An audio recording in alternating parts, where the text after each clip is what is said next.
오늘 제목은 캐코가 코리아 일렉트릭 파워 코퍼레이션입니다. 대변환하고 개혁의 대상에서 개혁의 선도자라는 제목으로 시작을 하겠습니다. 한국전력이 방만한 경영으로 적자를 눈덩이처럼 키워놓고 그 책임은 기업과 국민에게 떠넘긴다는 비판 적지 않은데요. 한국전력은 빚더미 회사로 불릴 정도죠. 앞서서도 지금 성경섭 실장님이 얘기하셨습니다만 한국전력의 부채 규모 어마어마하다고 하는데요. 대체 어느 정도인지 알아보도록 하겠습니다. 김대하 아나운서 설명해 주시죠. 네, 한국전력의 부채는 지난 2008년 25조 원을 넘었는데요. 그러던 것이 꾸준히 증가해서 지난해에는 95조 원, 그리고 올해 들어서는 상반기에만 이미 100조 원을 넘어섰습니다. 공기업 중에 자산이 155조 원, 연 매출이 54조 원, 임직원이 2만 명인 곳이 있습니다. 한전입니다. 한전의 조한익 사장이 2012년 12월에 취임했었는데 그때 취임할 때만 해도 적자가 워낙 많이 누적돼 있었고 밀양 송전탑 문제 기억하시죠? 이 문제가 있었고 또 이때가 정권 교체기였기 때문에 아마 몇 개월 지나지 않아서 물러날 것이다 라는 관측들이 많았습니다. 그런데 지금 올해 1분기에 한전 영업이익이 작년보다 82%가 늘어났고 부채 비율은 취임했을 때보다 52%가 줄었다고 합니다. 저희가 오늘 조한익 사장을 초대했습니다. 만나보겠습니다. 예, 이게 같은 회사예요. 불과 3년 만에 첫 번째는 3년 전에 이 화면인데 정말 국가의 애물단지였죠. 매년 적자고 그리고 부채가 거의 뭐 140% 정도쯤 올라가 있고 그러던 회사가 불과 3년 만에 아마 지금은 재무 구조가 가장 좋은 회사로 바뀌었습니다. 물론 적자는 벌써 몇 년 전에 2013년도에 이제 벗어났고 작년에는 거의 11조 정도의 흑자를 냈습니다. 11조면 참 어마어마한 돈이죠, 사실은. 여러분들 감이 없어서 그렇지만은 그렇게 흑자를 냈는데 그럼 어떻게 해서 이렇게 3년 동안에 대반전이 있었냐? 이런 걸 오늘 여러분들하고 같이 이야기하도록 하겠습니다. 제가 언제 취임을 했냐면은 2012년도 12월 17일 날 취임을 했어요. 12월 17일이면 어떤 날인가 하면은 대통령 선거 이틀 전입니다.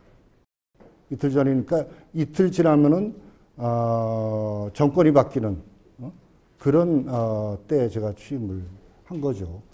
다들 제가 최근에 이제 좀 책을 하나 좀 쓰고 있는데 아마 곧 발간될 거예요. 그 책의 그 첫 번째 제목이 나는 여러분들 야구 좋아하죠? 나는 패전 처리 투수였다. 이렇게. 그러니까 부의 말, 투아웃에 이제 그 등판을 한 거죠. 등판했는데 게임은 거의 10대 0 정도로 지고 있는 그런 상황에 등판했으니까 그건 뭐겠어요? 패전 처리 투수죠. 그 관중들, 팬들은 그 투수 바꿔라 하는데 뭐 괜히 진짜 잘하는 투수 괜히 투입해가지고서는 힘들게 할 거 없이 체력 빠지게 힘 빠지게 할 거 없이 그냥 아무나 벤치에서 한 명 빼다가 그냥 말하자면 메꿈을 하는 그런 게 패전 처리 투수죠. 그런 상황에서 와보니까 이것은 정말 도저히 어떻게 손을 쓸 수 없을 정도로 회사가 최악의 상태였습니다. 보시다시피 부채 비율이 2008년도 62자릿수의 숫자였던 게 12년도 133%. 그게 더 올랐죠, 이게. 그리고 5년간 계속 적자예요. 3조, 이건 1,000억, 1조 5천, 3조 5천, 3조 2천. 이렇게 계속 적자 상태였고, 그 다음에 소통이 완전히 단절된 회사. 여러분들 기억하실지 모르지만은 삼성동의 하얀 석조 건물, 현대자동차한테 팔고 나간 건물 있죠. 그 석조에 그냥 딱딱한 건물, 그 건물의 모양과 똑같이 대적으로 소통이 안 되는 가장 대표적인 폐쇄적인 공기업, 방만경영의 대명사, 이런 식으로 이제 평을 받던 그런 회사였습니다. 노사대화 단절, 그 다음 사내불신도 최고조 있고, 한전은 또, 전기 요금 등 정부하고, 많은 관계를 가져야 되고 또 많은 소통을 해야 됩니다. 정부하고도 완전히 다 끊어져 버렸어요. 그다음에 언론, 시민사, 사회, 전력 관련 업계하고도 전혀 불통인 상태고, 더 나가서는 저희 한전은 해외 사업을 굉장히 많이 하고 있습니다. 해외 한 저희가 40개 정도 나가서 사업을 하고 있는데 해외 사업의 발주처하고도 또 관계가 안 좋은 거예요. 이게 여러분 아시죠? 밀양 주민들 목숨 걸고 반대한다. 이건 익숙한 그림 아니에요? 사진들 머리에 띠두르고서는 뭐 노사 자율청취 뭐 이런 거 가지고 1년 내내 이러던 회사였습니다. 그다음에 아마 기억하실 거예요. 2011년도에 대정전 한번 난 적이 있었죠. 이게 사실 정확히 말하면은 정전은 아니에요. 블랙아웃은 아니고 순환단전이라고. 그 블랙아웃이 가기 직전에 블랙아웃을 막기 위해서 돌아가면서 전기를 끄는 겁니다. 그래서 조금 더 전기를 꺼가지고선 일단은 돌아가게 만드는데 사실상은 거의 진짜 대정전의 개념이죠. 이렇게 해서 엘리베이터에 갇히고 뭐 이런 어마어마한 그런 사건이 있었잖아요. 급기야는 결국 이런 사태까지 이제 발생이 되면서 완전히 국민들로부터는 정말 참 원성을 많이 받는 이런 회사가 됐습니다. 그리고 또 리더십도 마찬가지. 제가 대선 이틀 전에 취임했으니까 누구든지 그런 얘기 하죠. 저 새로운 조사장 저거 얼마나 할 건가? 저거 3개월짜리야? 5개월짜리야? 잘해야 1년짜리. 뭐 이런 식으로 하니까 이게 밑에서 이게 제대로 명령 체계가 쓰겠습니까? 이런 상황 속에서 제가 취임을 한 겁니다. 그 흔히들 그 공기업을 보고서는 신의 직장이라고 그러잖아요. 철밥통, 신의 직장. 무슨 신의 직장이에요? 나는 저걸 신의 영역이라고. 도저히 사람의 힘으로는 풀 수가 없는 이런 상황까지 갔던 거예요. 그래서 신의 영역에 들어가 보니까 크게 한 7가지 정도를 시급히 해결해야 될 숙제들이 있어요. 그걸 해결 못하면 나는 뭐 무조건 저 자리에 더 있을 수가 없고, 있을 수 없는 정도가 아니고 회사 자체가 어떻게 될지도 모르고 회사가 외부의 외과적 수술을 그냥 아주 세게 받아야 될 그런 형편까지 간 거죠. 적자 탈출. 사람, 개인이나 회사나 국가나 적자가 나서 빚이 많으면 취급을 안 해죠, 기본적으로. 한전이 이 당시에 뭐 어떤 사업을 하겠다고 투자를 하겠다 하면은 정부에서 미친 소리 하지 마라. 그 빚이나 갚아라. 빚도 못 갚는. 그리고 매년 적자가 나면서 무슨 새로운 투자를 하느냐. 이러면서 진짜 취급을 안 해줘, 이런 상황이에요. 빨리 적자 탈출해야죠. 뭐 기업의 가장 큰 목적은 뭡니까? 이윤 내는 거 아니겠어요? 이윤을 내서 그걸 투자를 하고 그다음에 고용을 유지하고 하는 게 가장 큰 목적인데 그게 기본적으로 안 돼요. 두 번째는 모든 소통을 대정부 관계라든지 노조 언론 그다음에 조직 문화 그다음에 각종 이런 그 갈등 현안들 이걸 갖다 빨리 개선해야 될 그런 상황 속에 있어요. 그다음에 전력 수급. 한전의 가장 큰 목적은 존재 의의는 전력 수급 안정에 있죠. 아무리 다른 걸 잘한다 하더라도 뭐 정전을 갖다 그냥 밥 먹듯이 한다면 그게 저 전기회사로서의 존재 의의가 있습니까? 근데 그 당시에는 뭐 참 어려운 상황이었어요. 늘 전기가 달랑달랑하고 아마 여러분들도 한 2년 전, 3년 전에 정말 여름에 아마 에어컨도 못 켜고 심지어 선풍기도 못 켜고 그러면서 수업을 받았던 아마 그런 때를 기억하는 사람도 있을 거예요. 그 정도로 참 굉장히 어려운 상황. 이것도 빨리 어떻게 하든지 해소를 해야 되고. 그 다음에는 한전이란 데가 전기만 팔아가지고서 먹고 살 수는 없습니다. 도저히 없습니다. 그거는 아무래도 원하는 만큼 전기요금을 올려준다든지 정부에서 그렇게 쉽지가 않은, 요새는 좀 상황이 바뀌었지만 그렇게 쉽지가 않은 뭐 그런 상황이었거든요. 그러니까 뭔가 새로운 먹거리를 갖다 또 찾아야 돼요. 그것이 이제 미래 에너지 산업으로 빨리 진출해야 되고 그것은 골든타임이 있고 저때 타이밍을 놓치면은 영원히 일본이나 중국이나 다른 심지어 동남아 나라한테 우리 자리를 뺏기게 되고 그리고 다시는 찾지 못하는 이런 상황. 또 해외 시장도 빨리 나가야 되죠. 해외에서 돈을 벌어야지 국내에서 적절하는 걸 메꿀 수가 있지 않습니까? 이런 것도 빨리 해야 되겠다 하는 그런 상황이고 그다음 마침 또 한전이 이사를 가는 시점에 제가 갔어요. 참 재밌는 게 10년 전에 제가 요새 이제 산업자원부죠.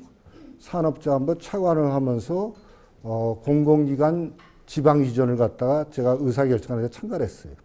참가하면서 한전이 나주로 간다고 그래서 참 말도 안 된다. 의사결정을 하면서도 어떻게 한전 같은 데가 나주 가서 무슨 일을 하나 그랬거든. 근데 내가 한전 사장이 돼서 내가 이사 갈 때 사장이 될지 내가 꿈에도 몰랐지, 진짜. 알았으면 내가 좀 더 적극적으로 반대를 했을 텐데 아무튼 가게 됐단 말이죠. 가게 됐는데 준비는 하나도 안 됐어요. 그리고 현재 저걸 팔아야지 이사 자금이 나올 거 아니겠습니까? 근데 땅은 저걸 하나도 안 팔리고 있고, 그 소문만 무성하지 실제 진전은 하나도 안 돼 있다. 그 다음에는 마침 2013년도에 세계 에너지 총회라는 게 대구에서 열렸어요. 이거는 에너지의 올림픽 또는 에너지의 다보스 포럼 같은 거입니다. 전 세계 에너지의 빅샷들이 다 오는 데죠. 뭐 기업인, 그다음에 그 장관, 학자들 다 오는 그 외국인만 4~5천 명 정도 오는 최대 행사예요. 이걸 마침 한국에서 개최하게 됐어요. 근데 2013년도 10월 달에 개최하는데 점검을 해보니까 하나도 준비가 안 된 거예요. 조직위원장도 없어요. 심지어는 주변에서는 개최권을 반납하라 하는 얘기까지 있었던 거예요. 그럼 그게 얼마나 국가망신입니까? 올림픽 그냥 어렵게 유치했는데 못하겠다고 개최권을 반납한다. 이거 한국이 할 짓이 아니죠, 지금. 현재. 한국의 위상으로 봐서. 하긴 해야 돼요. 그러니까 내가 조직위원장을 강제로 떠맡은 겁니다. 이걸 어떻게 처리해야 된다 하는 이런 과제. 그리고 최대 공기업으로서 조직 문화를 빨리 개선해야 돼요. 또 여러 가지 사회적 공헌도 더 늘리고 여러 가지 에너지 복지 확충이라든지 취약계층 지원, 그다음에 폐쇄적이고 닫힌 조직 문화를 바꿔야 되겠다. 이렇게 7가지 과제가 있었습니다. 그런데 7개 숙제는 하나도 낙관적인 게 없었어요. 다 비관적이에요. 그러니까 하나만 잘못된다 하더라도 나는 저 자리에 있을 수가 없는 상황이에요. 그래서 참 제가 이거는 신의 영역이다 이렇게 얘기를 한 거죠. 프로배구 한국전력의 상승세가 무섭습니다. 지난 2시즌 최하위를 기록했던 한국전력은 오늘도 승리를 챙기며 올 시즌 최다인 9연승을 달렸습니다. 한국전력이 OK저축은행을 세트스코어 3대0으로 완파하고 9연승을 달렸습니다. 9연승은 한국전력 창단 후 최다 연승 기록이자 올 시즌 V리그 남자부 최다 연승 기록입니다. 앞으로 어떤 모습을 좀 더 보여주고 싶은지 들어볼게요. 그냥 코트장에서 그냥 미친놈처럼 그냥 미친놈처럼 뛰고 그냥 형들만 믿고 이제 신인답게 그 패기 있는 모습을 코트장에서 많이 보여드릴게요. 근데 저기 한전 배구단 그 금년에는 또 좀 죽을 썼어요. 근데 작년에 아주 최고의 실적이었는데 어느 정도인가면은 그 전에 2승 28패, 2승 28패고 2승 중에 또 1승은 삼성이 이미 다 플레이오프 진출 결정이 돼서 그냥 대강 해줘. 배구 전체의 어떤 분위기 차원에서 그 사기 진작 차원에서 꼴찌팀 사기 진작 차원에서 져준 게임이에요. 그러니까 1승 29패예요. 그런 팀인데 뭐 그다음에 뭐 여러 가지 제가 조치를 했죠. 뭐 진짜 좀 그 공기업이지만은 돈을 들여서 용병도 데려오고 그 신인 드래프트에서 제일 잘하는 친구가 데려다 놓고 뭐 그 단장도 저 배구단 단장도 선수 출신으로 갖다 놓고 뭐 이렇게 했어요. 그런데 그거 가진 동기부여가 안 되는 거예요. 그럼 어떻게 그 동기부여를 해야 되느냐? 미치도록 해줘야 될 거 아니에요? 그래서 승리수당이라는 게 있습니다. 승리수당. 그걸 만들어가지고 한 번 이기면 1,500만 원. 선수들. 그 성적에 따라서 나눠가는 거죠. 2번 이기면 더블. 3,000만 원. 3번 이기면 더블. 6,000. 그렇게 한번 제안을 했어요. 했더니 9연승을 하더라고. 9연승. 그럼 돈 얼마 줘야 되는 줄 알아요? 잘 감이 안 잡힐 거예요, 아마. 그 쭉 쌓인 것도 있고 그러니까 76억 4천이 나오더라고요. 물론 못 줬지. 그렇다고 어떻게, 물론 못 줬지만은 그런 동기부여가 되니까 프로 선수들은 결국 그거 아니에요. 열심히 해서 이기면은 뭔가 자기한테 돌아오는 게 많다. 하는 거예요. 그러니까 사람들이 날아다녀요. 완전히. 몰입의 경제에서, 무아의 경제에서 발레하듯이 날아다닌다고. 자기들 얘기가 그래, 실제로. 그 스파이크를 하면은 디그라고 해서 확 뻗어서 이렇게 날아가서 이제 받아내는 거 있잖아요. 팔이 쭉쭉쭉 여기서 나가는 것 같다는 거예요. 그러니까 이 사람들이 물론 뭐 저 구단에서 그 돈을 다 줄 수 없다는 건 너무나 잘 알고 있고 돈을 받자고 하는 게 아니고 일단은 이기는 데 익숙해지는 겁니다. 우리도 이길 수 있다. 한 번 이겼어. 두 연승을 했어. 그 다음에 이번에 한번 강팀만 꺾어보자 하면서 3승 4승 하면서 이길 줄 아는 거죠. 익숙해야 되고 자신감이 생기고 이기는 걸 재미를 느끼고 그러면서 9연승을 한 겁니다. 그래서 결국 플레이오프 진출했어요. 사상 처음으로. OK저축은행한테 방심하는 바람에 플레이오프에서 지긴 했지만은 아무튼 그런 대단한 사건을 일으키는 겁니다. 그렇게 한번 미치게 해보자, 한전을. 그렇지 않으면은 이걸 도저히 개선할 방법이 없다. 그런 겁니다. 그래서 사람들이 뭔가 단결을 하려면은 경영 구호를 갖다가 화두를 던져야 돼. 뭐 그런 일 많이 하잖아요, 여러 가지. 이거 다 좋은 얘기죠, 이거. 무신분리, 집사광이, 일신월이. 믿지 않으면은 일어설 수 없다. 생각을 모아서 이익을 크게 만들자. 매일 새로워지고 매달 달라지자. 다 좋은 얘기인데 이걸 갖다 한꺼번에 다 한전에 어떤 이 어려운 회사에다가 몰아넣으면은 그 회사는 뽀개집니다. 이건 이제 여러분들한테 이제 이런 것들이 하나의 여러분들의 그 경영 팁이죠. 계란을 한 바구니에 담지 말라. 그럽니다. 계란을. 신뢰가 없는데 이익을 많이 내라. 적자 회사인데 사람들 간에 그 직원들 간에 또 경영자와 직원들 간에 또 직원과 직원 간에 또 외부적으로 신뢰가 없는데 너희들 무조건 부서비를 흑자내라 하면은 어떤 결과가 나올 것 같습니까? 남의 실적 뺏어가기. 남의 실적 뺏어가서 어떻게 내 부서만이라도 좀 그 점수를 잘 받자. 이런 현상이 나오는 거예요. 실적 부풀리기. 최악이죠, 이런 건요. 자, 그리고 이게 안 되는 상황, 적자 상황 속에서 이거 일신머리라는 거는 이것은 뭔가 하면은 혁신 얘기죠. 매일 달라지라. 적장을 하는데 무슨 놈의 혁신이 있습니까? 그 과거엔 그랬대요. 뭐 저렇게 적자나면 그냥 연수원에다가 그냥 그 직원들 간부들 몰아놓고 혁신 이론을 갖다 누가 와서 강연을 하고 그거에 대해서 평가 리포트를 쓰고 뭐 그랬대. 그거 가지고서는 이제 또 뭐 잘못 쓰면 막 야단치고 그랬답니다. 거기서 무슨 혁신이 되겠어요? 그때 뭐 식스 시그마니 뭐 이런 것들 막 했는데 하나도 남은 거 없어요. 일단은 기본적으로 이것은 동시에 갈 수가 없는 겁니다. 아주 비슷한 좋은 얘기 같지만은 사람을 그 문화죠. 믿는다는 거. 두 번째는 이익을 낸다는 거. 세 번째는 질적으로 혁신된다는 거는 동시에 이루어질 수가 없다. 이걸 하나의 단계적으로 해야지. 아니면은 계란을 한 바구니에 넣으면 깨진다. 이겁니다. 그래서 첫째는 2013년도 무신분리배입니다. 사장이 뛰어다녀야 돼요. 제일 먼저 제가 한 게 정부하고 관계를 개선하자 해가지고서는 정부에 제가 다 있던 부처죠. 산업부란데 산업자원부. 거기 말단 실무자들을 첫날에서 다 불러냈어요. 불러내가지고서 너희들은 나하고 그전에는 뭐 서로 앙래도 없고 그랬었는데 너희들은 나하고 소주 폭탄주를 먹어야 될 역사적 사명이 있다. 무조건 약속을 깨고 와라. 그래서 이제 저걸 갖다 그 실무자들 불러가지고서는 얘기하니까 뭐 그냥 불평불만이 그냥 잘잘잘잘 나오는 거예요. 그거 보니까 이게 뭔가 어디서 이게 맺혀 있는지 이걸 알겠더라고요.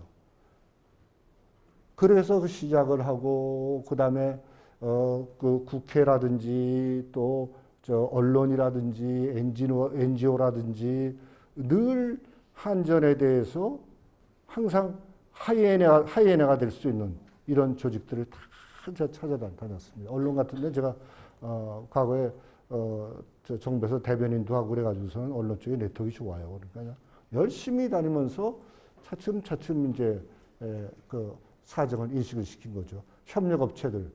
한전에는 한 10몇 개의 자회사가 있습니다. 거의 그룹 규모죠. 자회사가 있는데 과거에는 그랬대요. 사장이 신임 사장이 와서 취임을 하면 그 자회사 사장들이 쭉 앞에 도열해서 앉아 있는 거예요. 아마 민간 그룹은 다 그럴 거예요. 아마. 그걸 본따서 그런 거예요. 그래서 난 절대 그렇게 해서 안 돼.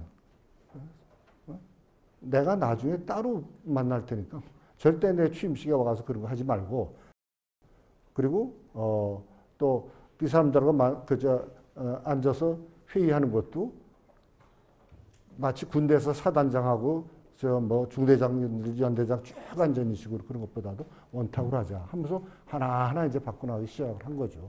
그 다음에 그 SNS를 갖다 이제 활용하기 시작하고. 근데 그것보다도 더 중요한 거는 나와 우리 그 직원들, 구성원들 간의 소통 문제입니다. 근본적으로 사장을 불신하는, 근본적으로. 사장은, 경영자는 나를 어떻게 하든 힘들게 하는 사람들이라는 개념이 있는 거예요. 그래서 어떻게 해야 되나. 그렇다고 한전에 직원만, 그러니까 자회사 빼놓고 한전 직원만 2만이 넘습니다. 2만 명하고 다 스킨십을 할 수가 없잖아요. 도저히. 불가능한 거 아닙니까? 그래서 편지 쓰기 시작했어요. 편지, 경영자 중에 편지 안 쓰는 경영자가 어디 있습니까? 누구나 다 쓰죠. 다 쓰는데 보자마자 이게 또 사장이 보낼 거야. 잔소리거나 클릭 딱 쓰레기통.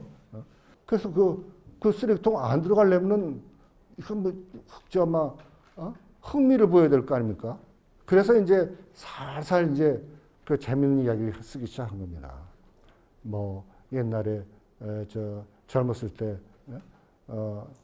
어렸을 때 할아버지 모시고 성묘 가던 얘기, 그 추석 때는 그런 얘기를 쓰고, 또 여름에는 또 대학교 때 같이 친구들하고 놀러 가서 물에 빠져 죽기 직전까지 갔던 이야기, 또 직접 사회생활 하면서는 소위 줄 쓰는 거 있잖아요. 줄 잘못 써가지고 그냥 엄청나게 손해본 이야기. 이런 얘기 하니까 차츰 관심이 있는 거예요. 재밌다. 이 사람 좀 다르다 하면서 보기 시작하고 기다려지는 겁니다. 그 다음에 거기다 끝에다 살짝 내가 하고 싶은 얘기 한두 줄 끼워넣는 거예요. 그거 아무리 사장이 직원들한테 이런저런 우리의 회사의 경영 모품 뭐고 금년에는 이렇게 혁신해야 됩니다. 아무리 줄줄 써봐야 보지도 않아요. 한마디가 더 중요한 거예요. 한마디 임팩트가. 그러면서 딱 써서 보냈더니 점점 반응이 달라지는 거예요. 그리고 참, 그 전에 내가 취임사를 들어와서 취임사를 갖다가, 그래서 난 지금도, 어디 가서 내가 읽지 않습니다. 어떤 연설을 하더라도. 직접 내 생각을 갖다 정리를 해서 얘기를 하는데, 취임사에서, 저 얘기를 했어요. IBM의 루 거스너가 IBM을 나중에 구조개혁하러 사장으로 취임해서 취임식 날 사람들이 참 바짝 긴장하고 있는데 저승사자 하고 기다렸는데 의외로 그 사람 입에서 나온 거는 나는 IBM을 사랑하러 왔습니다. 그 얘기를 인용을 했어요. 나는 한전을 사랑하러 왔습니다. 그런 거예요. 그랬더니 깜짝 놀라는 거죠. 그리고 나서 이제 여기서 이렇게 이제 편지로 이런 얘기를 쓰면서 결정적인 거는 뭐냐. 여름에 휴가를 가야 될 거 아닙니까? 이 회사는 아주 웃기는 회사예요. 휴가 안 간다는 걸 갖다가 나는 10년째 여름 휴가를 안 갔습니다 하는 걸 가지고 자랑처럼 얘기하고 다니는 회사거든요. 그러니까 과거 조직 문화가 그랬어요. 근데 나는 정말 기본적으로 사람은 놀 때 놀고 쉴 때 쉬고 재충전해야지 더 그 효율을 올릴 수가 있다 이렇게 생각합니다. 모든 공부에서도 마찬가지고. 그래서 빨리 좀 갔다 왔으면 좋겠다 이 사람들이. 그래가지고 8월 중순 이후에 이제 전력난 이럴 때 좀 와서 좀 활기찬 이런 컨디션으로 일을 잘해줬으면 좋겠다. 근데 안 가는 거예요. 그래서 편지 썼죠. 휴가도 좀 다녀오세요. 그리고 부하 직원 휴가를 잘라먹는 상사는 3대가 저주를 받을 것이다. 이렇게 써서 보냈어요. 그랬더니 난리가 났지 뭐. 이런 건 진짜 그냥 아주 극약 처분을 쓴 거죠. 3대가 저주를 받을 거다. 그러니까 3대가 저주 받기 싫어가지고서는 부하 직원들 다 보낸 겁니다. 휴가를 그때. 아무도 그 여름에 여름에 폭염 속에서 전력이 간당간당할 때 아무도 가겠다는 사람도 없고 가지 말라는 사람도 없지만 이때 다 갔어요. 나만 못 갔어요. 다 보내면서 이때 완전히 게시판이 무너진 겁니다. 노조 게시판. 노조 게시판은 원래 사장 욕하는 게시판이거든요. 무너지면서 진짜 돌아가신 아버지 같아요. 나 울고 있어요. 나도 울고 있어요. 막 진짜예요. 이런 게 막 올라오는 거예요. 올라오면서 진짜 마음을 여는 소리가 천둥 소리 같이 들리더라고요. 그 다음부터는 나는 일이 다 끝난 겁니다. 그 다음부터 참 이 사람들이 마음으로 협조를 해주니까 마음으로 협조해 주는 거하고 건성건성 시켜서 하는 거와는 잘 아시잖아요. 아주 천지차이 아닙니까? 그리고 또 하나는 자기가 남 맨날 시키고 지시만 하고 보고만 받는 사람, 그거 결코 오래 못 갑니다. 세상에 아무도 보고만 받고 지시하기 위해서 태어난 사람은 아무도 없어요. 아무리 금수저라도 아무도 그런 사람은 있을 수가 없는 거예요. 뭔가 이 사장이 와서 그동안에 감성적으로 잘 대응하는 것 같은데 저거 물러터진 거 아니야? 뭔가 실적을 보여줘야 되는 거예요. 그래서 제일 그 당시에 모든 직원들이 바라던 거는 빚 좀 지지 말자. 그럼 정기요금 올려야 될 거 아니에요? 정기요금 이 사람들 못 올립니다. 적어도 사장 정도 뛰어다니면서 정부 이런 데 뛰어다니고 언론에서 호소하고 막 이렇게 해야 되거든요. 그래서 그걸 전격적으로 올렸죠. 가정을. 한 달 만에 올렸죠. 그 다음에 2013년도에 또 10개월 후에 또 2번 올려서 합쳐서 한 10% 오른 거죠. 10%를 올랐으면 굉장히 크죠. 10% 올랐으면 한 50조 매출하는데 10% 55조가 됐다. 적자가 매년 한 3, 4조 나는데 5조 정도가 더 올랐으면 굉장히 크게 오른 겁니다. 이걸로 보여준 거죠. 그 다음에 갈등 현장. 아마 여러분들 지금은 조금 잊어먹었지만 재작년까지만 하더라도 저게 우리나라 최대 갈등 사건 아닙니까? 송전탑 7.25 초고압 송전탑 건설하는 거. 거의 8년을 끈 사건입니다. 근데 여기서 이제 발전을 해가 신골이라는 발전해서 이렇게 올라와서 대구까지 가는 건데요. 북경남. 이게 발전선 다 저었는데 이게 끊어진 상태예요. 이게 전체가 한 90km 되는데 간신히 다른 데인데 있고 밀양만 한 40몇 킬로가 끊어졌는데 전기줄이라는 거는 1cm만 끊어져도 전기 안 통하는 거 아닙니까? 이거 대책이 없는 거예요, 진짜로. 있는 상황 속에서 이것을 한 40번을 제가 40번 다니면서 뭔가 솔선수범을 해야 될 거 아닙니까? 그러면서 주민들 만나고 욕도 먹고 물바가지도 마저보고 그러면서 점차 이야기해야 되고 그러니까 그 냉담하던 지역에 예를 들면 그 시청이라든지 지역기관들도 점차 이건 풀어야 되겠다는 생각이고 또 중앙정부도 그렇고 언론도 그렇고 하면서 차츰 바뀌기 시작한 겁니다. 그래서 어떻든 간에 거의 8년 현안을 해결이 된 거죠. 그 얘기는 나중에 또 아마 할 기회가 있을 거예요. 이렇게 된 것도 결국 직원이 따라준 거고 가을에 태풍 올 때 산 꼭대기에 정말 그 할머니들 그 시위하는 할머니들 또 그다음에 여러 이제 각계에서 온 세력들 그다음에 그 현장을 방어하고 있는 우리 직원들, 여직원들도 많았어요. 근데 전부들 자발적으로 온 거예요. 노조가 더 적극적으로 이건 어떻게든지 우리는 이 회사를 살려야 된다 하면서 노조가 더 적극적으로 와서 방어를 하고 노조위원장이 꼭 가서 며칠 밤씩 밤을 새고 가고 이렇게 된 겁니다. 이것이 사장이나 경영진하고서는 마음이 안 맞으면 어떤 현상이 납니까? 뻔하죠. 내가 죽냐? 회사가 죽지 내가 죽냐? 이런 마음이 있단 말이에요. 그런데 애사심생인 거죠. 2013년도 여름 그때 대단했죠. 나는 내 방 큰 방 쓴다고 미안해서 선풍기도 안 틀었어요. 직원들 전부 다 쿨비즈 여름에 쿨비즈 입고 오고 심지어는 얼음 주머니 머리에 얹고서는 근무하는 사람도 있었고 그렇게 참 어렵습니다. 이때가 최악의 전력 상태였어요. 더구나 원자력에 짝퉁 부품해가지고서는 큰 원전 3개가 섰버렸거든요. 가동이 안 되는 상황이 됐습니다. 이럴 때 갖은 방법을 다 써서 이제 이걸 막아내고 하루하루 근근히 넘어갔는데 8월 15일이었을 거야. 15일 날 보니까 이거 도저히 내일은 안 되겠다. 내일은 우리가 결국 당한다. 다시 블랙아웃 당한다. 이런 생각을 하고서는 그 장관하고 나하고 대국민 호소문 마지막에 절전해 주십시오. 호소문 내고 나는 집에 들어가서 자는데 내 그 핸드폰에 문자 오는 소리가 계속 나는 거예요. 한전 사장 집에 밤중에 문자 좋은 거 하나도 없거든. 에이 모르겠다. 우선 다음날 아침에 봤더니 아니다. 밤사이에 그 화력발전 2기가 또 고장이 난 거예요. 도저히 대책이 없는 거예요. 그래서 회사 나와서 오자마자 전 직원들 갖다 밖으로 나가라. 그거는 이제 소위 PC 전력도 전력 소모가 큽니다. 이번에 뭐 저 AI 인공지능에서 뭐 저 알파고가 우상이 됐지만은 인공지능이 전력 소모가 제일 큰 산업 분야예요.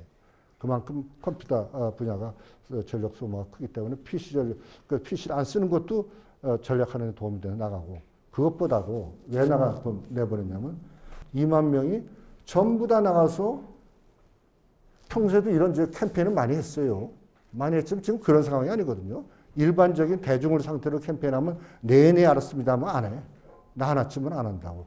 전부 다 자기 가서 자기 엄마, 자기 남자친구, 또 자기 이모, 10명만 찾아가지고서는 엄마, 오후, 잘 피크 때니까 1시부터 2시 반까지 에어컨 좀 꺼주세요.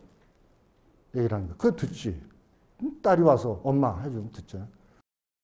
그리고 그 엄마 보고서는 또 10명만 가장 친한 사람 해라 이거예요.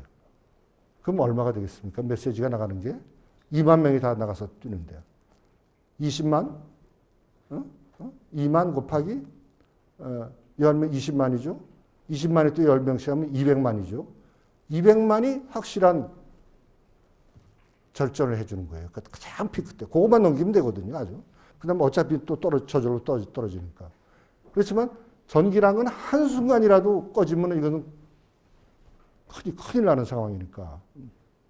그래가지고 200만이 동참을 하고. 실제 200만까지 안 가겠죠. 뭐, 그런데, 그래서, 큰 발전소 2개 정도의 전력이 들어옵니다. 기적이 생긴 겁니다.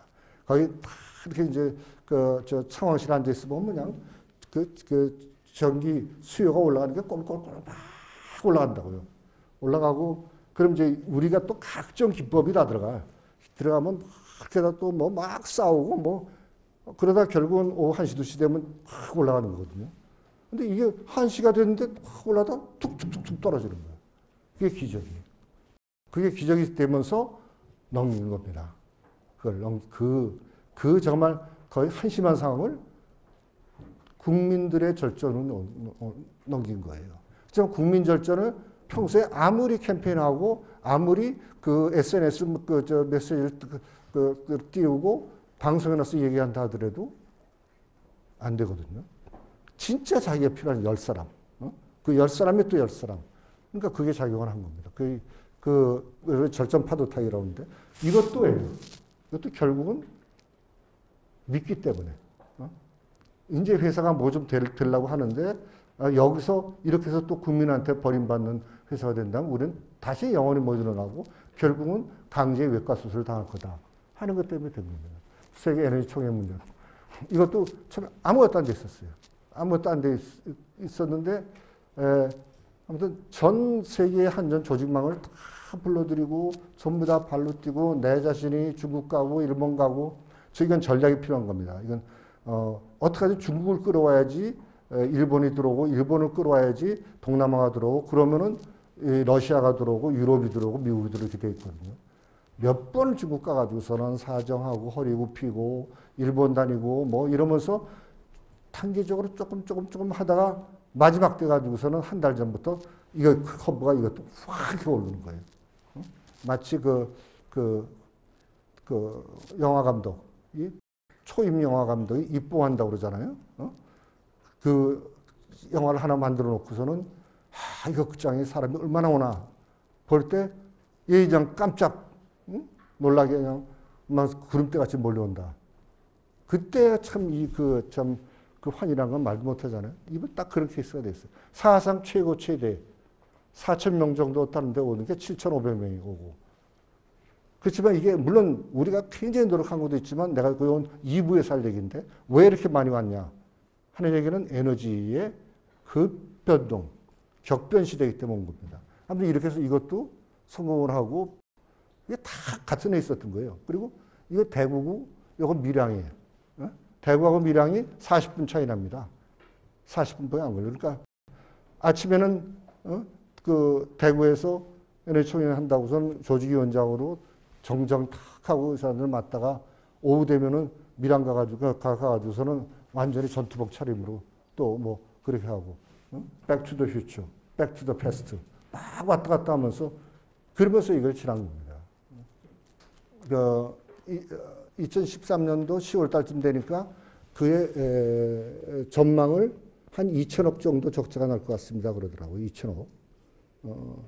그래서 그 2천억 적자면은 이거 한번 좀 흑자 만들어 봅시다. 몇 년 만에. 그랬더니 다 반대예요. 이거 안 됩니다. 지금 뭐 마른 수건을 쥐어짰는데 여기서 더 어떻게 쥐어짭니까?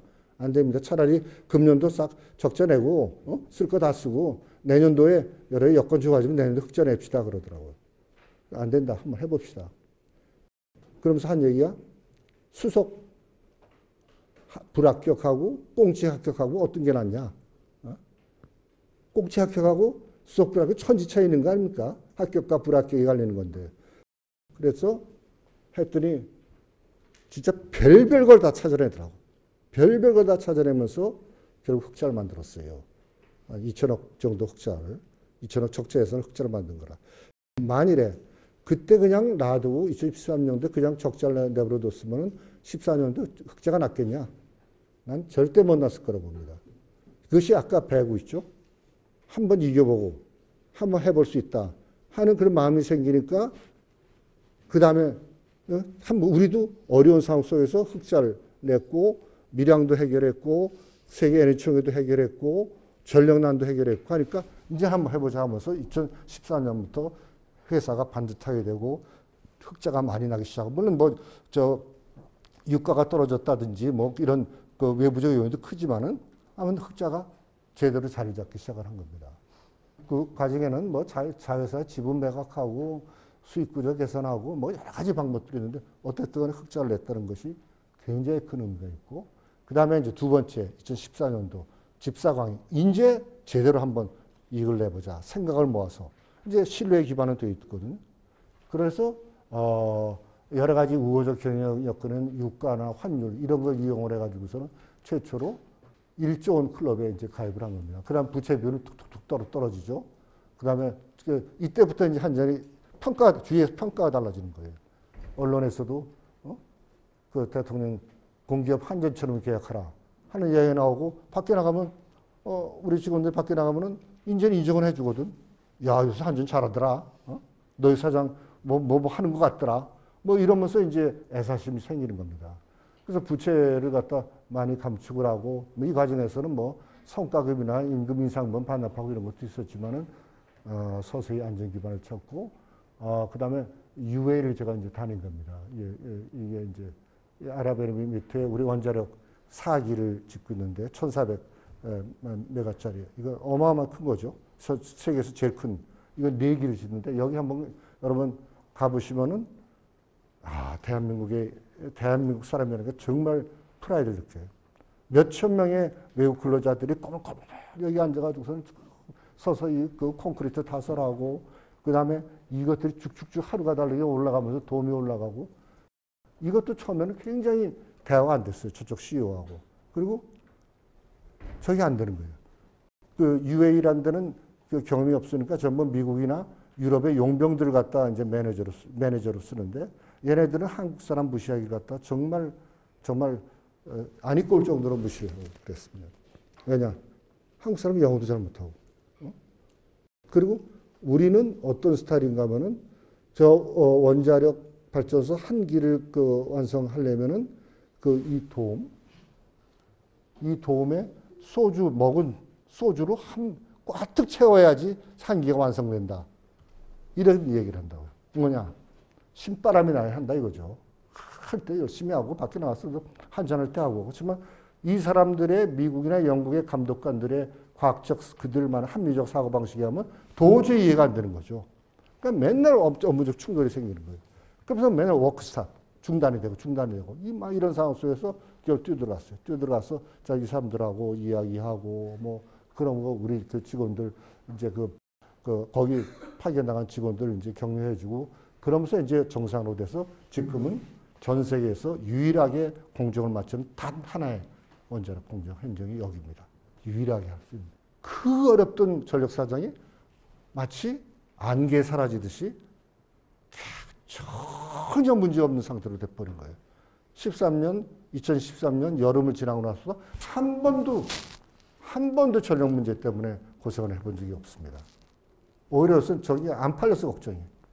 어떤 데는 다니면서 좀 에어컨 좀 쓰세요 하고 내가 좀 얘기하고 싶을 정도로 안 팔려서 걱정일 정도로 완전히 전력 사정이 정말 그 기적같이 좋아졌죠. 그다음에 본사 나주 이전이 이게 보통 일이 아닙니다. 사실은 산이 하나 움직이는 거 똑같아요. 근데 조기 가서 잘 정착을 하고 조기 정착을 하고 그 지역을 에너지 밸류를 만드는 이런 작업이 착착 진행되면서 자본시장에서 한전이 재평가가 된 겁니다. 제가 봤을 때 한전 주가가 27,000원 됐어요. 지금 6만 원이 넘었습니다. 6만 원. 내가 그렇게 강연하고 다닐 때마다 한전 주식 좀 사라. 그런데 안 사더라고요. 그래서 그 사람들도 다 후회해요. 아직도 애널리스트들은 더 올라갈 여지가 있다는 거예요. 왜냐하면 한전 주식은 대부분이 유통되는 주식, 정부가 보유하는 거 말고 유통되는 주식 중에서 거의 65%를 외국인이 가지고 있어요. 외국인들은 왜 사느냐? 한전이 뭐 재무상이 좋아졌다고 사겠어요? 미래 가치가 있기 때문에 사는 미래 가치가. 한전이 앞으로 굉장히 발전할 거다. 그러면서 최고 61,200원까지 오르고 뭐 내가 여러분들한테 장담은 못 하겠어요. 그렇지만 그냥 부모님이 주시는 용돈 가지고서는 저런 데 사두고 묵혀두면은 몇 년 후에 결코 손해는 안 볼 거다. 자, 이제 세 번째 혁신을 제대로 해야 됩니다. 인전 혁신을 할 때가 된 거예요. 몸이 아픈데, 배가 고픈데, 남들한테 왕따가 돼서 한쪽에 있는데 그 사람 보고 혁신해봐야 혁신이 됩니까? 인전 그 주위에서 인정도 받고 있고 사기도 오르고 그 다음에 이제 흑자 상태도 되고 이제 혁신을 하자 하면서 이제는 공급 확대, 그러니까 또 전력사정도 넉넉해졌단 말이에요. 보다는 수요 쪽으로 가자. 이것이 뭔가 하면 CO2 감축입니다. 뒤에 얘기하겠지만 우리나라 그 세계 경제사를 산업혁명 이전과 산업혁명 이후로 나눌 수 있듯이 앞으로는 세계 경제사를 작년 12월에 파리 기후변화 총회 이전과 이후로 나눌 수가 있어요. 완전히 모든 게 달라요. 산업의 지평이 달라집니다.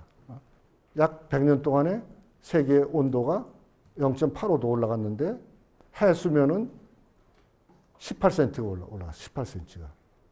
그 다음에 여러분들 다 경험하셨죠? 올겨울에? 뭐 혹독하게 추웠잖아요. 또 완전히 또 이상난동, 이 롤러코스터. 그 다음에 뭐 완전 영화 투마로에 나오는 현상, 이런 것들이 뉴욕 같은 데 막 벌어지고 이런 것들이 계속 끊임없이 이어지고 있으니까 이제는 이 CO2 감축을 통한 그 지구인의 어떤 미래를 안전하게 하는 것. 이것이 우리가 해야 될 가장 시급한 일이다 하면서 모든 체제가 바뀌는 겁니다. 그래서 에너지 소비량도 이제는 당초 이렇게 13.3% 이건 에너지 전체 소비량은 이런 상황 속에서 상황 속에 있고, 그 다음에 한전이 저쪽으로 내려가면서 상당히 많은 직원들이 과거에는 본사 들어오겠다고 갖은 운동을 다 하던 사람들이 본사에서 도망가겠다고 운동을 다 하는 거예요. 지방에 아무것도 없죠. 오죽하면 나주 처음에 갔더니 나베리아, 나주 시베리아 해가지고. 진짜 그 흔한 커피점도 하나도 없고, 건물만 하나 덜렁 있고, 춥긴 또 조금 추웠어요. 그래 다 도망가려고 하는 거예요. 아이고, 뭐 내가 남보다 빨리 출세하고 뭐 이런 것보다 여기다가 시집도 못 가고 장가도 못 가고. 그러면서 이 사람들 가다 마음을 여기다 좀 잡아둬야 되고, 그 다음에 그 지금 다음 얘기는 에너지 신산업. 전 세계 시장 규모가 1경 4천조. 1경 4천조 원. 아마 그 감이 전혀 안 올 거예요. 이 새로 열리는 시장에서 우리는 어떻게 하든지 이겨나가야 됩니다. 그게 지능과 인공지능과 에너지가 결합된 게 그것이 에너지 신산업이란 거예요. 플러스 신재생 에너지. 이것을 뛰쳐나가기 위해서 우리 기업을 양성해야 되겠다. 기업이 양성하려면 어디가 있어야 될 거 아니에요? 직접 가야 될 거 아니에요? 그래서 에너지 밸리라고 한전 나주 근처에 그걸 조성을 하기 시작하는 겁니다. 그랬더니 정말 뜻밖의 호응이 좋아요. 100개 기업이 이미 이전을 시작을 하고 있어요. 2020년까지 500개 기업을 모집하겠다는 거거든요. 대기업, 중소기업, 그 다음에 뭐 벤처기업, 외국 기업까지. 이렇게 하면서 이것들이 형성이 되는 겁니다. 이게 하나의 그 일종의 혁신의 그거죠. 그 다음에 해외로 나가자. 지금도 해외에서 나는 지금 그제도 있다 들어왔고 또 다음 주도 나가야 되고 아마 해외에서 부르는 코라는 데로만 있으면 하루도 국내에 못 있습니다. 굉장히 여러 면에서 한전이 해외 사업을 할 수 있는 좋은 여건이에요. 그래서 이걸 한전의 어떤 세계의 벨트를 한번 만들어보자. 캐코 에너지 벨트 만들어. 그러면서 투자를 많이 했죠. 14년도 15년 사이에 5조 3천에 7조 5천. 에너지 신산업은 거의 23배 투자를 한 겁니다. 자, 이것이 참 참 나는 굉장히 뭔가 우리 국군하고 연결된다고 생각을 하는데 이 큰 시장에 들어가기 위해서는 우리가 뭔가 투자를 하고 준비를 해야 되지 않겠습니까? 근데 민간 기업이 결국 나가서 해야죠. 근데 민간 기업이라는 거는 장기간 돈이 묶이는 투자는 잘 안 합니다. 바로 그 사람들은 매년 주총이 있으니까 빨리 그 투자를 회수할 수 있는 이런 투자를 하거든요. 근데 공기업이라는 데는 그래도 몇 년 깔아놓을 수가 있는 겁니다. 좀 더 공공성에서 투자를 한 거예요. 한전이 마치 투자 여력이 있어요. 그 투자 여력으로 투자를 하면서 우리 기업들이 나가게 하는 거죠. 이렇게 하면서 한전은 혁신을 길을 가고 있고, 그러면서 조직 문화도 이제 좀 더 스마트하고 깨끗하고 배려하는 조직 문화로 하자. 배려하는 거는 그 지역에, 괜히 낙후된 지역이면 지역의 주민을 배려하는 것뿐만이 아니고 저는 직원들한테 늘 얘기합니다. 항상 찾아봐라. 너희들 주변에는 어느 한 구석에서 혼자 울고 있는 직원이 있을 것이다. 마음으로 울고 있는 직원이 있을 것이다. 그 사람들을 찾아서 그 사람들 갖다 먼저 안아주는 노력을 해라 하는 겁니다. 과거에는 다 무시했죠. 다 무시하고 오히려 조직의 걸림돌이 된다 생각했지만 이제 다 찾아가면서 이제 그 문화가 정말 따뜻한 직장 문화로 바꾸고 해피 워크아웃으로 바꾸는 그런 거를 하면서 이제는 스마트 에너지 크리에이터라 업이 바뀌었다고 그럽니다.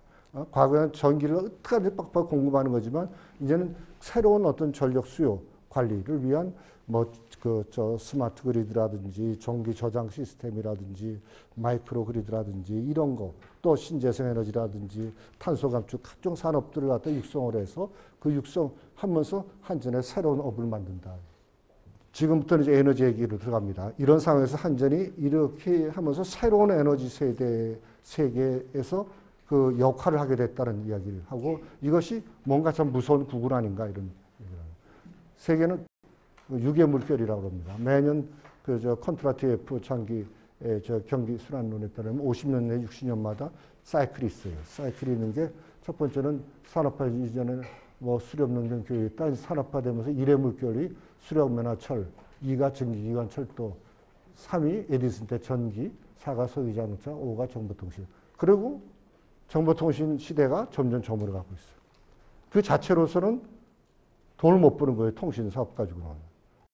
그러니까 한전하고서는 KT, SKT, LG U 플러스 다 와서 같이 MOU를 맺고 공동 사업을 하자 이렇게 요청하는 겁니다. 그러면 어딘가 이게 붙어야 돼요. 그리고 동시에 CO2는 그 사이의 농도가 지난 100년 사이에 40%가 더 농도가 짙어졌어요. 온도는 거의 1도 정도 올라갔고 그 온실가스를 이번에 교토의정서 이후에 2도씨를 같은 2030년까지 낮춘다. 2도 낮추는 게 전 어마어마하게 힘든 겁니다. 비즈니스 as usual, BAU. 현재 그 비즈니스를 갖다 그대로 유지하면서 그 CO2를, 아니, 온도를 2도를 낮추려면 도대체 어떻게 해야 되는 거예요? 그러니까 온실가스가 더 이상 최고로 줄여가면서도 현재 경제 활동을 그대로 한다는 거. 참 어려운 얘기죠. 이렇게 해가지고서는, 파리 기후변화 협정에서는 196개국이 참가를 해서, 산업화 이전 대비 기온상을 2도 내로 유지하고 매년 1,000억 불 이상의 기후변화 재원을 이제 그 선진국들이 내고 스스로 감축 목표를 설정하고 5년 단위 예측 실정 정만. 한국은 2030년까지 몇 프로를 감축하냐면 37%를 감축합니다. 도저히 불가능한 거예요. 어떤 면에서요. 37%에. 그냥 공장하지 말라는, 좀 정말 그렇게 받아들일 수도 있는 그 어마어마한 양입니다. 그렇지만 해야 돼요. 저거는 안 하면은 우리가 그 국제사회에서 어떤 페널티를 받는 것뿐만이 아니고 우리 한국은 다른 어떤 나라보다도 이 기온이 더 빨리 올라가고 있어요. 100년 사이 2도 올라갔다는 이야기 있습니다. 이런 상황 속에서 우리 스스로가 못 견디고 우리의 농업 생산이 줄어들고 우리의 그 수자원이 없어지고 그렇기 때문에 다음 세대, 여러분들의 세대, 또 여러분의 다음 세대를 위해서는 이건 시급하고 꼭 해야 되는 그런 상황이에요. 미국은 기본적으로 셰일가스가 나왔잖아요. 셰일가스라는 거는 이것이 그 거의 100% 다 연소가 되기 때문에 CO2 배출이 나도 아주 적습니다. 믿는 게 있어. 이유는 아주 오래전부터 신재생 에너지를 갖다 발전시켜 왔습니다. 아주 오래전부터. 독일 같은 경우 60%, 70% 이미 신재생 에너지를 하고 있잖아요. 우리 지금 10%도 안 되죠. 여기도 믿는 게 있어. 중국은 뭘 믿냐? 중국 석탄 발전소가 많아요. 석탄 발전소에서 그러니까 가장 CO2 배출이 많이 나오는 게 석탄 발전소만 나옵니다. 그 제조, 에너지, 운송 다 합쳐서 제일 많이 나오는 게 석탄 발전소에 나오거든요. 석탄 발전소에서 석탄 CO2가 나오는 걸 갖다 포집하고 이것을 액화시키는 기술을 가지고 있어요. 올해부터. 그렇죠. 러시아. 산림이 좋아요. 산림 자원이 좋기 때문에 다 이걸 뽑아낼 수가 있어요. 한국만 문제예요, 한국은. 신재생 에너지 분야가 그렇게 발전이 됐나? 가스가 나오나? 셰일가스가 나오나? 또 중국처럼 탄소 포집 기술이 있나? 한국이 잘하는 건 뭡니까? 한국이 잘하는 건 ICT죠, IT. IT를 그걸 어떻게 해서 이 탄소 감축하는데 써먹어야 되는 거예요. 그게, 그러니까 탄소 감축을 하기 위해서는 세 가지 분야가 있습니다. 첫째는 신재생 에너지를 육성하는 거고, 두 번째는 그 에너지 효율을 높이는 거. 기구, 에너지, 기기의 효율을 높인다든지, 수요 관리를 잘한다든지 하는 거고, 세 번째는 탄소가 나오는 걸 아예 틀어막는 거. 탄소 포집 중국이 하는 거. 그런데 그 중에서 가장 우리가 나머지 둘은 안 되고 할 수 있는 게 바로 에너지 효율 문제입니다. 거기는 IT가 붙고, 지능이 붙고, 지능 전력망 이런 것들이 붙고, 저절로 알아서 전기 피크 때는 줄여주고, 그 다음에 전기값 쌀 때는 좀 더 들어가고, 저절로 전력하고 나가면서 모바일로 조정을 하면 알아서 저절로 소켓에 들어간 그 전기가 절단이 되고, 이런 것이 바로 IT 강국이 해야 될 거다. 이것이 바로 에너지 신산업입니다. 그걸 한전이 하겠다는 거고. 자, 이런데 우리 37%를 감축한다고 했잖아요. 이렇게 보시다시피. 근데 국내에서 못하니까 국내에서 25.7%. 그다음 해외에서 이걸 해야 돼. 11%. 그래서 세계적으로 37% 했다. 그러니까 해외 나가서 이걸 또 신재생 발전소도 줘야 되고 배출권도 사야 되고 이거 해야 됩니다. 그러니까 적극적으로 해외 또 나가야 돼요.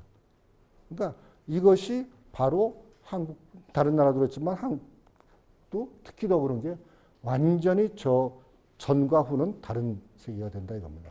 그래서 내가 전자과가 이제 전기를 붙인다고 그래요. 전기 전자과. 옛날에는 전기 나가봐야 취직할 때 한전밖에 없으니까 전부 전자과로 갔다가 다시 전기로 돌아오는 겁니다. 이게 지금 그만큼 새로운 산업으로서 부쩍부쩍 아주 기하급수적으로 크는 산업이다.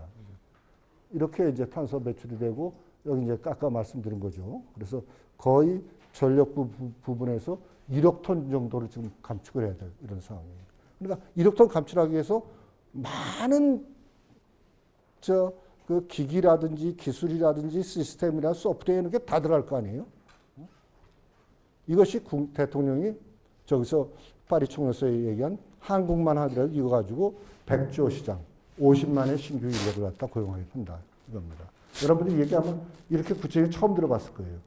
지금부터 여러분들이 공부를 하면서 또 신문을 보면서 저걸 늘 유념해 두십시오. 앞으로 세상이 저렇게 바뀌고 그러면 집의 구조도 바뀌고 공장의 구조도 바뀌고 스마트 시티라고 도시가 바뀌고 스마트 아일랜드라고 탄소 섬이 다 바뀌고 섬은 이미 좀 한전이 몇 군데 바꿔놨어요. 저 제주도에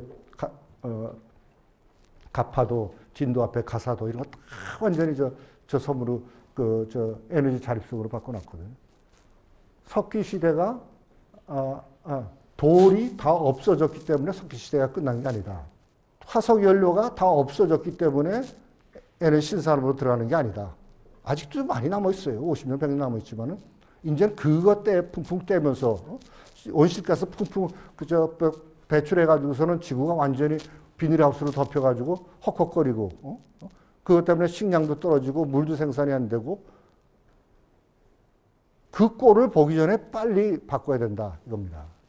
그래서, 그런데 바꾸는데 우리는 이 정도, 100조 시장과 50만 명 고용을 창출할 수 있다. 이러면서 5,500만 톤 탄소를 감축한다. 그리고 이것이 제가 쭉 다녀보면 아직 중국이나 일본이 이거 우리가 기술 수준은 비슷하지만 세계에 뛰어드는 거는 우리보다 늦어요.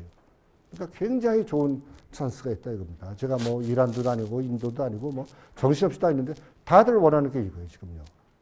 그러면서 우리는 이런 것들 갖다 뉴 스마트 에너지 비즈니스 리더로서 에너지 신사업 시장을 주도하고 해외 진출을 갖다 확대하겠다. 구체적으로 얘기하면 전기차 충전, 스마트 홈, 스마트 시티, 전기 저장 장치, 그다음에 초고압 증류 송전, 지능형 계량기, 탄소 포집 기술, 청정 화력 발전, 해상 풍력, 그다음에 분산전의 마이크로그리드. 이게 다 지금 여러분들 사회가 하는 사람은 잘 무슨 얘기인지 모를 거예요. 근데 나중에 다 한번 검색을 한번 해보세요. 이거 하나하나가 참으로 넓은 산업 분야를 가지고. 그래서 저희는 한전은 이런 분야로 진출을 해서 적어도 2015년은 이 분야에서 매출 10조로 되겠다는 겁니다. 매출 10조. 지금 우리가 아마 전기를 팔아서 나오는 수입은 점차 조금씩 줄어들 겁니다. 선진국 패턴으로 가면. 그럼 다른 걸로 이제 메꿔야 되거든요. 그럼 여러분들 한전 한번 와볼만 하잖아요. 이런 산업을 한다. 한전이한테 늘 생각하면은, 저기 뭐 맨날 전기 팔아가지고서는 각 지역에서 전기 팔고 민원인들하고 씨름하고, 요금 받고, 그게 그다음에 고장나면 고쳐주고 이게 한전이다. 참 굉장히 회사가 단조롭다. 재미없을 것 같다. 이런 생각을 할 수도 있어요. 좀 이런 것들이 막 들어가면서 한전의 기본적인 업이 바뀐다는 생각을 해보세요. 한번 이게 가슴 벅찬 거 아닙니까 여러분들? 이런 거로 해서 한번 세계적 에너지 리더가 되겠다는 생각을 해 주시기 바랍니다. 과거에는 회사 이익 중심, 비용 절감 투자 주소, 축소, 규정, 경직된 마인드에서 점차 공유가치, 생태계를 전부 다 한전이 살리겠다. 적정 수익을 확보하면 지속 가능 투자라고 유연한 글로벌 마인드를 갖는 이런 회사로 만들겠다 하는 게 현재 한전의 처한 상황입니다. 그러면서 한전이 필요한 사람은 많이 섞인 통섭적 인재. 나는 대학 다니면서 강연할 때 학교 때 부전공 안 하는 사람들 참 나는 우둔한 사람이라고 봐요. 대학 학부 때 전공을 해서 얼마나 깊이 들어가겠어요.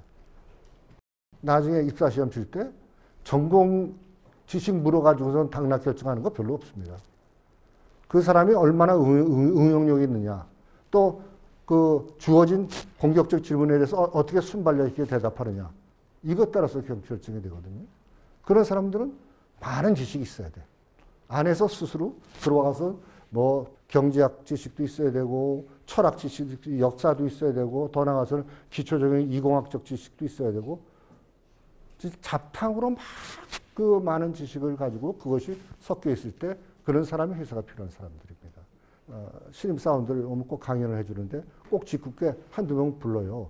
그래서 당신은 20년 후에 무슨 일을 하고 있고 계급은 어디쯤 올라갔을 것 같으냐 그러면은 난 20년 후에 인사부장쯤 될 겁니다 하면은 너는 부장은커녕 과장도 못한다. 그냥 고정관념인 거예요. 그러지 않아도 대학을 졸업하고 취업할 때 참 많은 생각을 가지고 있고 고민도 하고 있고 또 나름대로 어학도 하고 한 사람들이 들어오면은 다 그 어떤 그 틀 속에서 똑같은 인간이 되고 스테레오타입이 되고 하는데 그러지 않으면 그런데 처음부터 들어올 때부터 나는 인사 업무를 해서 막 했다는 거는 그건 한전이 필요 없는 사람들입니다. 앞으로는 내가 들어와서 한전에 들어와서 나는 금융업을 한번 해보고 싶다. 없죠, 금융업 현재. 그렇지만 60조 회사가 금융회사 안 가진 회사가 어디 있습니까? 그룹이. 분명히 생길 거예요. 또 아까 건설 스마트시티 건설만 해보고 싶다. 그런 사람들이 한전에 필요한 사람입니다. 통섭형. 그것이 가치 창조적 인재고 기업가형 인재고 도전적 인재다. 지금부터 고정관념은 다 버리시고 버리고 관행 고정관념을 버려야지 새로운 것을 수용할 수 있다. 나는 주기적으로 청소를 합니다. 해외를 많이 다니다 보면 지지한 무슨 기념품 이런 것들 있잖아요. 다 갖다 버리면 버려야지 행운이 들어올 공간이 있다. 생각을 다 버리시고 아까 얘기했죠? 좀 미쳐버려요. 미친놈같이 한번 뛰어보고 한 달만 미쳐봐요. 슬슬 다른 미친놈들이 또 쫓아올 거예요 아마 같이. 그 다음에 음수사원이라고 항상 내가 왜 여기 왔나. 저희 집 가훈입니다. 조상사회 국가들만 갖고 줄 서지 맙시다. 내가 이거 다 망한 사람인데 절대로 가서 들어가가지고서는 어떤 인연이라지 이런 것보다는 내 스스로 독창적인. 그러니까 저는 늘 얘기 많이 합니다.